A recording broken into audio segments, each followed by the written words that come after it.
Talking some Rose Bowl with Clayton Sayfie of the Wolverine. Michigan getting ready to play Alabama in Pasadena on January 1st. Clayton, it feels like we've almost forgotten about these teams that are actually playing for the national title because they're not doing much in the transfer portal right now. So we're talking about everybody else, and these guys are just kind of quietly putting in the work, getting ready to play the biggest game in their lives. Yeah, we got a couple people on our message board being like, where's all our transfer portal commitments? And it's like, you would not trade the situation you're in for anything, because all these teams that are building through the portal are just trying to have a, sliver of a chance to get in this Final Four that you're in. It'll be easier to get in the 12 going forward, but still, I mean, to be down to the Final Four team. So it's incredible. Yeah, a little bit quiet for a couple weeks, and then obviously it'll ramp up, and you and I will be out in Pasadena. But it's an interesting time of the year because it's the off season for all teams but four, and then four teams have the most important part of their season right now. Well, exactly. Now, a little bit of interesting potential offseason news, though. At the banquet, Jim Harbaugh gives the players their M rings and says, I just want to say, I hope some of you are coming back next year. I'm sure that was well received by the Michigan faithful. Yeah, it's the time of year where also everyone's reading into every little thing Jim Harbaugh does or says. One year he renewed his lease on his car or got a new car, or whatever. And people are like, okay, he's staying for sure. And then I think he interviewed a couple weeks later with the Minnesota Vikings. I'll say this with Jim Harbaugh. He operates as if he's going to be in his current job, and he plans to be in his current job until he's not. He did the same thing with San Francisco before he came here in December of 2014. He didn't really want to talk to anybody about the Michigan job. There were some quiet conversations with Jim Hackett, the interim AD at the time back then, but he operates as if he's going to be in his current job. And really, he can't plan to be in another job when it's not the hiring cycle yet. He hasn't been hired or whatever. So of course he's planning to be here, but I don't read too much into stuff like that. And I think he would probably prefer those guys stay, a lot of them, especially the guys, that have the 5th or 6th year, the COVID year, that might not be the top NFL draft picks. He'd rather have those guys stay anyway. They've had a lot of success with the one more year type of thing. So I think that's all that was, but certainly it got read into quite a bit on social media. So let's talk Alabama. You talk to some of the players. They now know their opponent. They know what they're dealing with. I'm sure they've gotten to watch a little bit of it. How excited are they to be playing this particular team? Yeah, despite what some of the videos from that ballroom in Indianapolis would have said. Yeah, that was interesting. We were in the room, and I think it got overblown a little bit. I think there was some shock from some non-players in there. There were a lot of people it was like a double ballroom type of thing that you could probably imagine. So I think that got overblown, but I think they're excited. I mean, all those guys understand it. And look, if last year, one of the things we talked about afterwards in hindsight, which I don't buy into as much, but if one of the things that hindered Michigan from winning the game against TCU was overconfidence, I don't think that's going to be the case this year. They understand the challenge they're up against. Some of these guys, a couple of them, played against Alabama in that Citrus Bowl on January 1, 2021. So, they understand what it's like to play Alabama. This team maybe better, but doesn't quite have the weapons. But I think that they're excited. I will say the biggest takeaway, or one of them that I had from talking to the guys yesterday, is something that they talked about with their preparation, how they've kind of haven't, gone as hard on, over preparing or, having a bunch of contact early on during practice. They'll ramp that up as time goes along, but they're doing a lot of stuff without pads right now. They haven't been in full contact yet during the bowl practices. Again, that will probably change at some point, but I think Jim Harbaugh recognized the need to keep these guys fresh, including mentally. JJ McCarthy described it from last year as paralysis by overanalysis. And I thought that was kind of something I was thinking of before the game against TCU a year ago when we were talking to these guys down in over in Arizona, where JJ was saying, oh, yeah, we're opting out of Topgolf. The starters aren't going to the activities. We're going to be watching extra film. It's like, there's only so much you can do. Again, it's all hindsight when you lose a game, and I don't really buy into all that. I just don't think they played well during those 60 minutes. But I think Jim Harbaugh has recognized that he needs to switch a couple things up. And Nick Saban talked about it too, where after they lost to Ohio State in 2014, he changed up his strategy with the semifinals. So you're always adjusting. I think being here 3 years in a row certainly gives them an advantage over the last couple of years, but Nick Saban has the advantage when it comes to experience in these types of things. I want to tell you about Game Time. So if you're excited about the playoff, maybe you want to go to the Rose Bowl. Maybe you're an Alabama fan, you're a Michigan fan. You've always dreamed of going to the Rose Bowl, of seeing the sun set over the San Gabriel Mountains in the third quarter. Kind of late third, early fourth. You can do that. With Game Time, you can get tickets to that game right now. So you download the Game Time app, you pick your ticket, you see what the field looks like. And it's a picture of the field. And you're like, oh, okay, that's nice. It's a picture of the field. No, it is the picture from the seat you would be buying. A couple more taps, and that ticket is yours. You want to go to the Sugar Bowl? Do you want to see Texas and Washington play in New Orleans? Game Time has it. You download the Game Time app, use the code STAPLES, and you get $20 off your first purchase. So that's STAPLES is the code, $20 off your first purchase. And yeah, if you want to go to those playoff games, you want to go to a Rolling Stones concert or a Taylor Swift concert, Game Time has those tickets too. Comedy shows, theater, you name it, Game Time has it, and is the easiest, least stressful way to buy tickets that you thought were impossible to get. Go to Game Time, use the code STAPLES, $20 off your first purchase. Well, and for Michigan, they've lost 2 consecutive semifinals, but it was 2 very different games because that Georgia game, that's just a massive talent gap. You're not gonna see a defense like that maybe ever again in college football. The TCU game, it felt like everything that could possibly go wrong for Michigan went wrong in that first half. And I do wonder if that was maybe they were just a little bit locked up because of all the analysis. But yeah, if they can be loose, and because I will say the interesting thing about this Alabama team in particular, it feels like the loosest Alabama team we've seen in a long time. And obviously, as you pointed out, their coaching staff knows how this process works. They've been through this. So a loose Michigan team probably has a better shot in this one. I would think so. I think, man, I even go back to 2016 when Michigan was playing Florida State in the Orange Bowl. They lose that one really close as well. At the end there, big kickoff return that turned into a touchdown. And but I remember leading into that, guys like Jordan Lewis were saying, "Oh yeah, our fun is football. We're skipping out on that." Jim Harbaugh loves guys that buy into that, and I think he encourages that. And really, I think he schedules, as if everyone has the same mentality as him. But look, Andy, you played college football. During the week, you go to class. At least most guys do, right? You hang out with your girlfriend, you have dinner, you go out to lunch, you get Chipotle.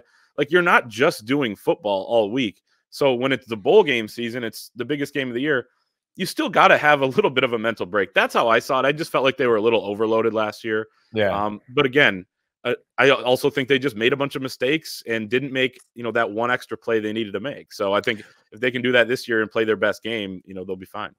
Well, and let's talk about this matchup, because this is not a case where either team has a significant physical advantage over the other. The thing I'm most interested in seeing is Alabama's offensive line against Michigan's defensive line, because Alabama's offensive line looked pretty vulnerable early in the season and got better as the season went on. But I'm not sure they've played a D-line as good as this one. They've played some pretty good ones they've had some pretty good pass rushers. Georgia had some good players inside. But I don't know that they've played as complete a D-line as they're about to see.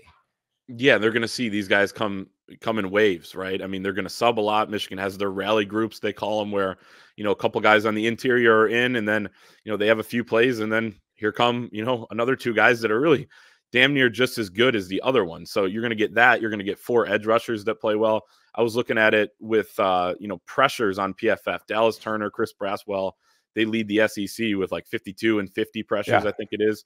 But Michigan's 4 guys add up to kind of that same amount. I know they're not playing the same competition, whatever. It's not apples to apples, but, it just kind of speaks to Michigan doesn't maybe have the names of a Dallas Turner, who might be the best defensive prospect in the NFL draft next year, but they do have a lot of talented guys that are going to rotate in. I watched the Texas game recently, Alabama, Texas. You're right. I mean, I thought Caden Proctor really got worked in that game. J.C. Latham gave up a couple pressures. But then I was able to watch the LSU game. They're playing Harold Perkins and those guys. I know that was over a month later, but they got better. So I think they've improved, but it's going to be a challenge with Michigan's D-line for sure. And it's going to be a different challenge for Michigan's D-line, because they got to have so much gap integrity and keeping their rush lanes and everything like that when you're playing Milroe, who I'm sure will we'll talk about here. Well, let's talk about Jaylen Milroe, because he obviously has evolved quite a bit as the season has gone on, and very dangerous with his legs. So Michigan using Alex Orji as the Jaylen Milroe on scout team, and we've seen him a little bit. You know, we saw him in the Wildcat against Ohio State, a little bit against Iowa. How similar physically are these two guys? I think they're as similar as you could get in terms of a scout team guy. Because if you had a guy near the top of the depth chart, he's probably getting reps with the, with the twos or whatever it is, or if he's your starter with the ones. And we know how unique of an athlete Jaylen Milroe is for a quarterback. But Michigan has the number 50 freak in college football, according to your friend Bruce Feldman. Yep, in a guy who has played only a handful of snaps in his career, mostly at garbage time. So you're right. He played a role there to start off the second half against Ohio State, had a 20-yard run, had a couple nice runs against Iowa in the Big Ten championship game. But before that, they were kind of saving that package. But talking to Chris Jenkins yesterday, he said, he's got those boys running around, and they're definitely kind of using him as a guy who can simulate Jaylen Milroe. Now, of course, he can't throw the way Jaylen Milroe can, and I know Milroe's gotten better as well throughout the year. But with scout team, you're just trying to get that look. You're trying to not be completely shocked once you get into the game and here's a guy running at this speed. Because I was watching the Alabama-Georgia SEC championship game, and Gary Danielson's like, yeah, this guy's the fastest guy on the field right now. And that's against Georgia's defense. And Georgia's defense, I know it's not the same as 2 years ago, but when we're watching them against Michigan, they got D tackles running down Blake Corum on a sweep, and it's like, all right, what's going on here? So there's speed down there, and the fact that he might have been the fastest guy on the field says a lot. Orji's probably the fastest guy in the field when he steps on it. So I think that's big for him. Can I read off a couple of his specs from please do. Yeah. For people that don't know Alex Orji, because he's not one, people like the name, obviously, but people don't know a ton about him nationally outside of Michigan. But 41-inch vertical jump, 2.34 seconds in Michigan's reactive plyo stairs. I think college football fans have seen those. Broad jumps, 10.6, ran a 3.97 in the shuttle, and clocked a 6.65 in the 3-cone drill. I think he squats a ridiculous amount as well. Bruce didn't list that, but this dude is a freak. To use the well, and that is what you've got to worry about with Milroe, because you go to the LSU game is where it feels like they really unlocked how he works best. And you saw, and LSU has fast defenders too, but LSU got in some situations where they just had guys in coverage, had their backs turned. And once Milroe's gone and he slips that first tackle, it's a long game. And you're dealing with another first down, another new set of downs. So that's where Michigan has got to keep that under control. But they have the kind of defense that can do that. You mentioned gap integrity by the interior of Michigan's defensive line. Like, Kenneth Grant is as big a freak as anybody Alabama has. Like, the Alabama guys will probably look at him on film and go, "Whoo, we hadn't seen that all season." Right. That's true too. And I think that's where, when you look at, let's say the last time these two teams played, Michigan and Alabama, Michigan started a former walk-on named Jess Spate, the younger brother of Wilton Spate. And no disrespect to Jess Spate, because he was a warrior out there. He was a grinder. He's a guy who earned everything he had. But Michigan has just completely upgraded that defensive tackle position specifically over the last couple of years, really since Don Brown was let go. Where they realized the importance of having bigger bodies in there, freakish bodies like Kenneth Grant out of Indiana, that I think a lot of Southern schools probably wish they would have gotten in on earlier. He was a fantastic find for them. So Michigan's got those types of athletes. Maybe not all of them are, as many as the 5 stars that Alabama has, certainly not obviously on paper, but they've been able to develop. And this team is older than a lot of these other teams as well. And they've played in a lot of these games now. A lot of these guys have played in at least a couple college football playoff games. So they have that experience. So it kind of, maybe evens out. And I think that's why the point spread is so close, and everyone expects this to be a pretty close game. Before I let you go, I want to ask about Michigan's offensive line, because it does feel like they played very well against some pretty good competition. Penn State especially. Now, the one thing that concerns me watching them against Penn State was when Ladarius Henderson got hurt, it felt like they couldn't throw because they were worried they couldn't protect. Now, as long as they're fully healthy, they seem confident in protection. But when you got Dallas Turner, Chris Braswell, how important is that piece of it? Yeah, and Carson Barnhart struggled in that game too at right tackle. But I think the biggest concern for me is, one, you do have those edge rushers, and two, they're not fully healthy because Zach Zinter is your unanimous All-American at right guard who's out. Now you have to slide down Carson Barnhart to right guard, insert Trente Jones, who is athletic in a pretty good right tackle, but wasn't able to beat Carson Barnhart out either of the last 2 years after he went down with the injury early on in 2022. So, you're a little bit stressed there on the offensive line. Protection's been a little bit of an issue. I think they did a better job against Ohio State, kind of chipping and, protecting a little bit more. But at the same time, you want to get as many guys out there on routes as you can because Alabama, has a lot of speed out there. They got 2 really good corners. So I think the susceptible part of their defense is the middle. And when they're playing zone with Colston Loveland, maybe Roman Wilson out of the slot. But if you got to chip or keep a tight end in too much, then you may lose that battle. So it's a chess match. It's going to be fun to watch, but I think a little concerned, about protection. Yeah, well, there's a little Spider-Man meme going on there because Alabama has had to do a lot of the chipping and the helping in the back half of the season, and it made their offense better. But it is resources that you're choosing to use that way instead of another way. So yeah, this will be a lot of fun, Clayton. I can't wait. It is, Nick Saban, Jim Harbaugh, JJ McCarthy, Jalen Milroe. Yeah, some great line play. This is going to be a fun one. It is. I'm excited. A couple days after Christmas, we'll be out there covering it. So can't wait to be in an iconic venue with these 2 colors clashing. I'm super excited. It's going to be awesome. I will see you in California, Clayton. Sounds good. Thank you so much for watching. Just a reminder, subscribe to this channel right here so you never miss an episode of Andy Staples on 3. And oh, by the way, watch all the other great videos on the On3 Sports YouTube channel.